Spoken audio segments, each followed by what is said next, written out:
Hello fellow Shadows, welcome back to another video, and I did see the trailer for Star Wars Episode 9 last night at the NFL that was titled The Final Trailer. Even though the last trailer wasn't really a trailer, it was more like a teaser because the first minute was scenes that we've gotten already from like the first 8 movies.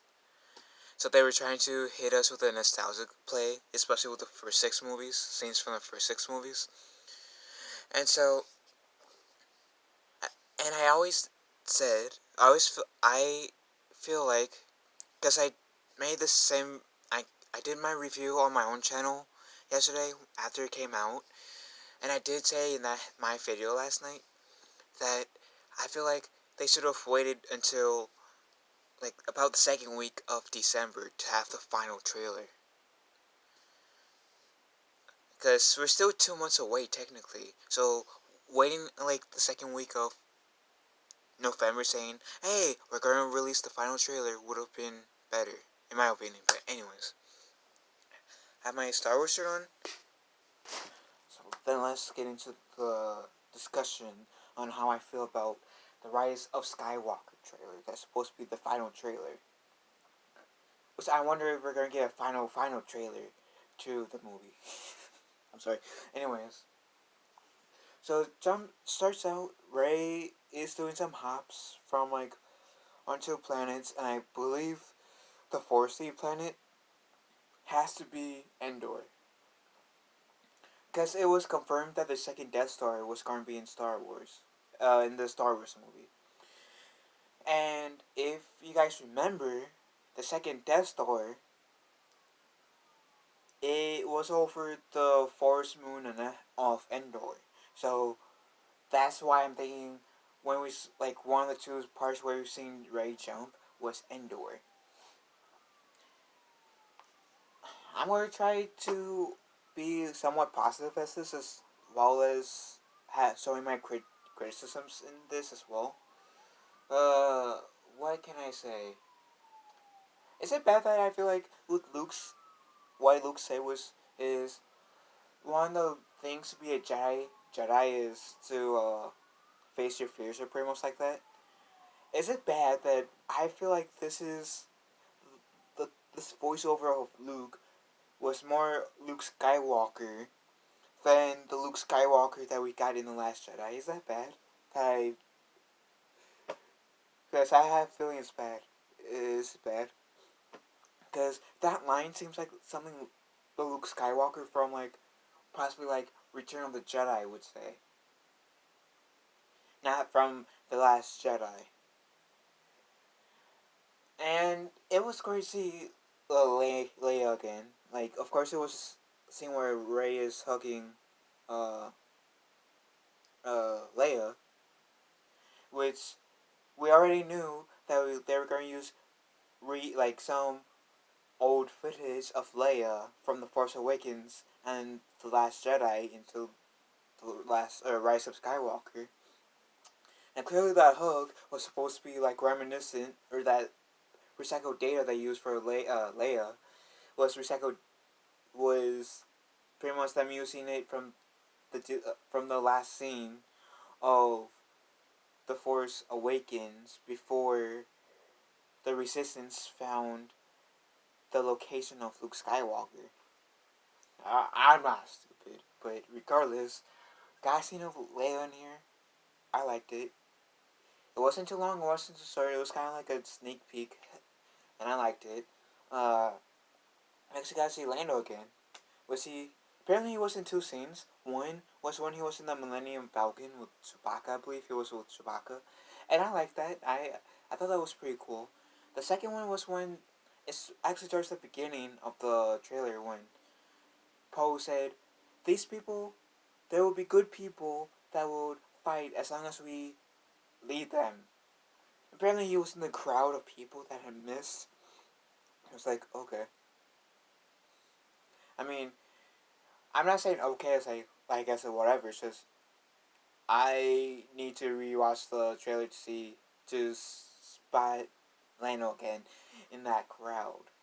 The looks, the costumes for the characters like Poe, Finn, Rey, and Rose Tico is great. And I do like this costume for Rose Tico better than in The Last Jedi, especially the hairstyle. I think, not that I'm saying that she looked ugly in The Last Jedi, because uh, I'm blanking on the name.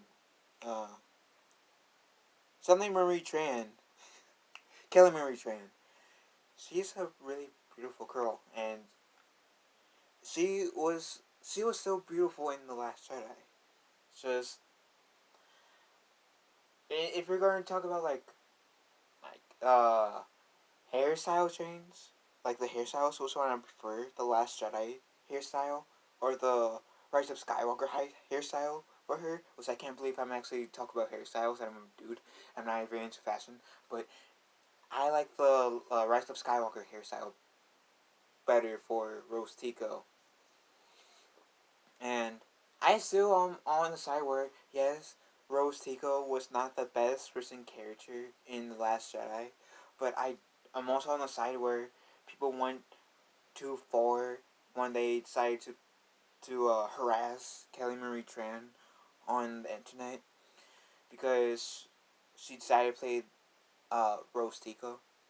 Not her fault. If you're gonna go after anyone, go after Rian Johnson, because he made the character. He decided to put Rose Tico in that direction. Calamari Tran did not really have a say in the matter, in where her character direction went, or how she looked per se. So, and if there's any of one of you guys who are still on her ass about her character in itself on of the from the Last Jedi, back off, because she doesn't deserve it. Direct all that hate to Rian Johnson. Yes, it's Rian Johnson's fault, not Calamari Tran's. That said, I went on my tangent. C-3PO. Now, I liked seeing C-3PO in the new trilogy. I think that he was one of those like characters from the original trilogy that Disney Lucasfilms has not really messed up per se. That they kept the truest to his character. Out of like him, Leia, Han, Luke, R2 will have to come in second. And I can't really say anything about Lando because we haven't seen him yet in this new trilogy. And Admiral Akbar, you can say that he's tied with C-3PO, but yet again, they killed him off screen on The Last Jedi, so I don't know how much of that argument with Akbar will hold up with being... But anyways, I feel like C-3PO so far has been dealt the most justice out of all the OG characters. But in this trailer, they did make it seem like if he was going to die, because he has plugs on the back of his head, and you can see the wires going out, and Poe asks, 3PO, what are you doing, pal? He said, I'm just looking at my friends for one last time. So, that kind of indicates that, like, he's most likely going to die, or he's going to get his memory rebooted, and he's not going to remember anyone in the room, and this will be the second time he got his memory rebooted, and the first time, which was in Revenge of the Sith, because Bail Organa, I guess, did not want C-3PO to be babbling to Luke that Darth Vader is his father, or babble to the galaxy that Anakin Skywalker turned to Darth Vader. I guess since Bail Organa wanted the memory of Luke Skywalker, of Anakin Skywalker, even though he's been living on Darth Vader, been intact, and tries to keep the people of the galaxy to think that Anakin Skywalker and Darth Vader were two different people, which I guess kind of helped Darth Vader, but still. So that was a pretty good reason. Like, Bail Organa's reason for having the memory wipe, regardless if I got all of it or some of it right was pretty good reasoning. This one is it because he's going to get that Sith holocron uh, transmitted into his data, and is that why C-3PO says, I'm just looking at my friends for one last time," which struck 3PO, and I think it was that Star Wars girl who also said this too, said that out of all the characters of the new sequel trilogy, this that line would have more weight per se if it was to like Han, Luke, and Leia, because I don't feel like there's connection with 3PO and the actual sequel characters for him to say that. Yeah, 3PO has the most relationship with Poe, but yeah, he did tell 3PO to shut up. But yet again, like all the characters in the Star Wars universe has told 3PO to shut up one way or another. And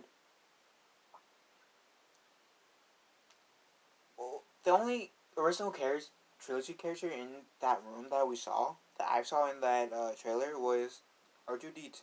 Which I was saying in my trailer review for this yesterday on my channel that I don't remember seeing R2D2 in that scene. I rewatched the trailer before I decided to record this video, and I do see R2. So I it, I was just not paying attention, close enough attention, clearly. But yeah, either C-3PO is going to get rebooted again for the second time as our Serena, or he's going to die. And that's going to be sad. Like, uh, him, R2D2, I can't really say, well, taking away from the sequel trilogy for a second, C-3PO, R2D2, Darth Vader / Anakin, and Obi-Wan were four characters that were in every single Star Wars movie. And it can go one step further by saying that C-3PO and R2D2 was also in that Rogue One movie, which was technically the second Star Wars spin-off movie, but the first Disney spin-off movie. First Disney Star Wars spin-off. And so yeah, C-3PO was in there's the prequels, the originals, Rogue One, the stupid holiday special, the Clone Wars movie. So he was in 9 movies. Well, of course with R2D2, but I'm making this about C-3PO. He's been in 9 Star Wars movies out of what? 11 so far that's been released. Or I guess 12, right? Yeah, 12 if you count Solo too. And I mean in general. Now, so I just I'm hoping C-3PO does not die in The Rise of Skywalker. And speaking of which, if they have any character die, I'll kind of be okay with Leia if they do it from old age. Or if they want to do a reminiscent of Revenge of the Sith with Padme, have it where uh, Leia dies from heartbreak because she couldn't turn her son back to the light. I don't know, just I don't know. And it's it. I speaking of OG characters, because you can technically say that the Emperor's an OG character. I still don't know how I feel about him getting brought back. I mean, I'm aware that in the original script for the sequel trilogy, in George Lucas's script, that he was planning to bring Darth Sidious back, and Darth Sidious being the Emperor. I respect George Lucas a lot, but I don't know how I feel about Darth Sidious coming back, especially without Darth Vader or Anakin, because I'm wanting Anakin to be the Skywalker that the title implies to rise.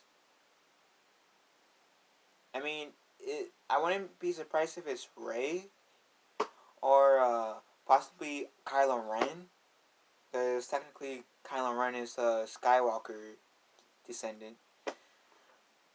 But I'm wanting Anakin to come back into this movie, because if they don't, that only happens. The Emperor's resurrection, a little bit of resurrection, will or the Emperor coming back into the Star Wars movies after being dead for like 40 years will dampen the whole Darth Vader redemption scene in Return of the Jedi. If, like, permanently. Like, I would never be able to look at that scene again the same way. At the moment, I'm kind of like saying, I don't know if I can see that scene the same way again.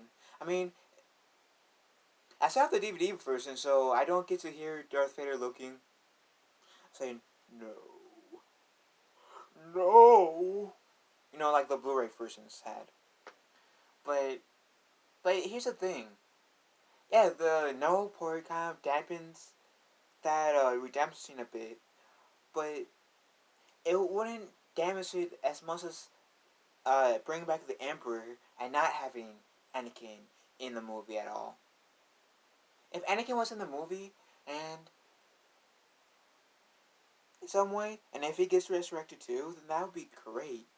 And maybe that's why they haven't had any. We haven't seen Hayden Christensen's face in Star Wars, any of the teasers or the trailer, because they're trying to save him up, but it's a holy shit moment. He is back, y'all. You know, but Anakin, I'm hoping he will come back. That way, it can potentially, and I'm using the word potentially, strengthen the whole redemption sequence. And, yeah, that's one of my most wants, since they're bringing back the Emperor, is that I want Anakin to come back.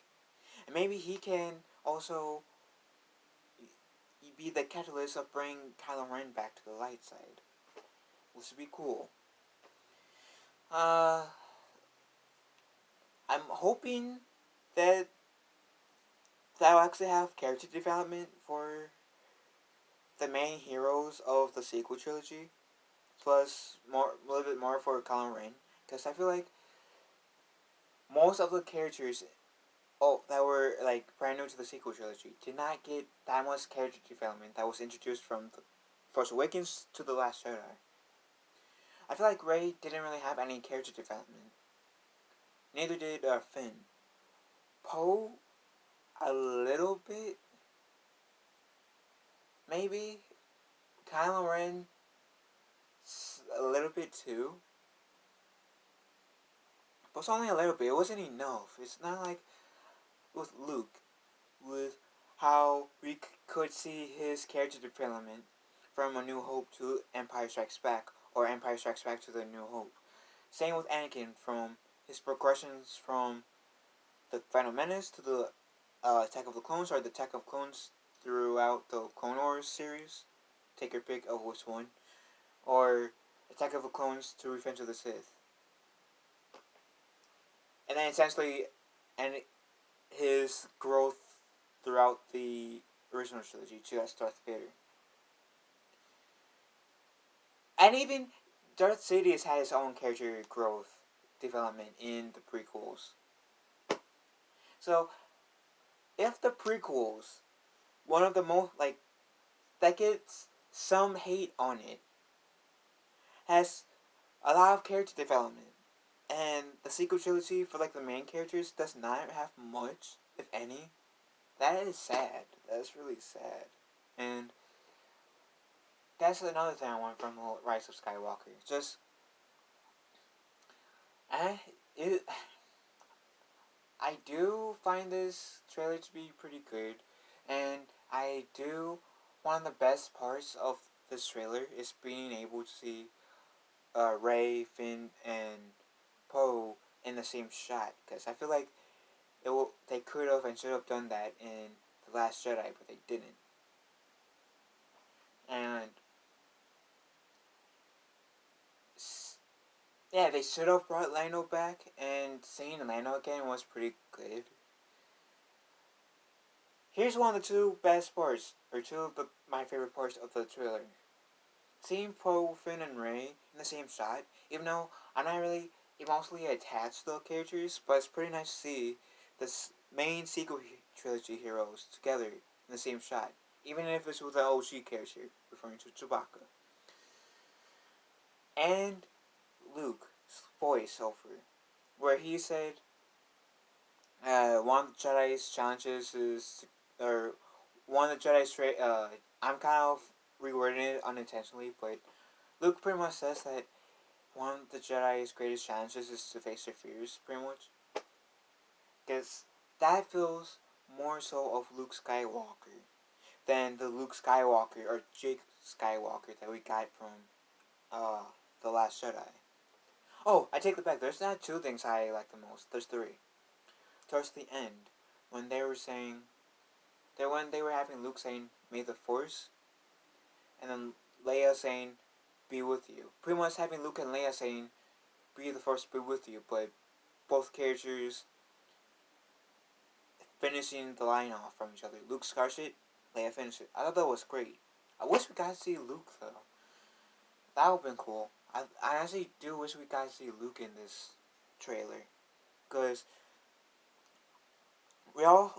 it's been rumored that Luke Skywalker is gonna be a Force ghost. Maybe he's just gonna be like he's just gonna talk to Rey through like, well, kind of like how Obi-Wan did after Luke saw Obi-Wan get killed by Darth Vader in the first Death Star, and in the final battle of the first Star Wars movie, which would be New Hope. Maybe that's the way maybe Luke Skywalker will pull an Obi-Wan Kenobi in that sense, with both Leia and Rey. I don't know. I'm just... This movie has a lot riding on it. Like, has a lot of pressure. Not only does it... Is it the last...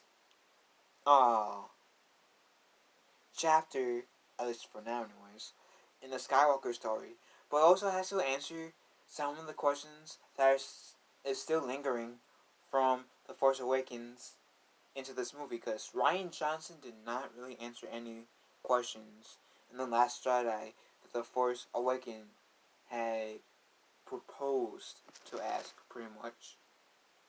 So I'm hoping The Last Jedi will answer some of those questions that we didn't get answered in The Last Jedi from The Force Awakens into the Rise of Skywalker. Anyways, so how do I rate this trailer? From 1 out of 10. 7.5, maybe 8. Because it wasn't exactly bad. It wasn't a bad trailer in my opinion.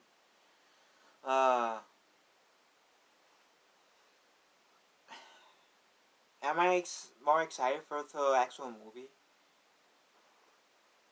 after seeing this trailer and having some time to actually think about it? Not entirely. I mean, I'm still planning to see it in theaters, but this trailer, even though it looked cool, it did not raise my expectations for it. Oh yeah, before I go, the Emperor. I almost forgot the Emperor. Like, in terms of, I talked about if he is going to be brought back, Anakin should be brought back. I failed to mention how I exactly feel about the Emperor, which I think I surely discussed it, but bring back the Emperor in Star Wars.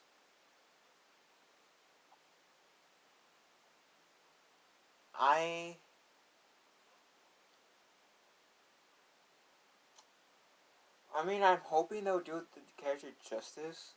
I'm still processing if I'm excited to see Darth Sidious again or not. He is one of the best villains of all time. He's one of the most scariest villains of all time.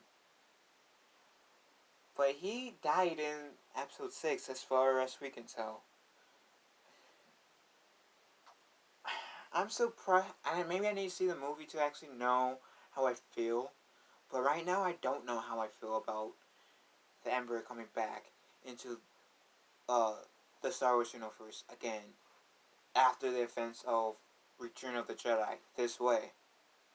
I mean, Battlefront 2 kind of teased it as Darth Sidious kind of put, I think, part of his consciousness into a cyborg. So yeah, Battlefront 2 kind of played with that idea. It's just, yeah, I don't know. But maybe that's why Matt Smith is going to be in Star Wars. So they can use him as a catalyst for Darth Sidious to control him. And maybe he's the nicer friend that we see smashing that thing with a lightsaber along with uh, Ray. I don't know. But if you ask me how I feel about Darth Sidious coming back into, like, in the events after Return of the Jedi, I don't know how I feel, to be honest. In the movies, at least. I don't know. Maybe they'll explain it in some sort of future TV show, but as of right now, I don't know. Which, yes, I'm saying that Disney could easily make a TV show about the Emperor and how he, what he did exactly in his, like, 40-year exile, and how he survived being thrown down the elevator shaft in Return of the Jedi, and how he survived the explosion of the Death Star. So, I don't know. So what do you guys think about the entire trailer? Do you guys like it? Dislike it? Or, And did this trailer make you more excited for the movie? And are you guys planning to see the movie in theaters? Or are you guys waiting to see it when it comes out on, like, DVD, Blu-ray, digital? Leave a comment below, and I'll see you Shadows later. Pretty soon, hopefully. Have a nice day.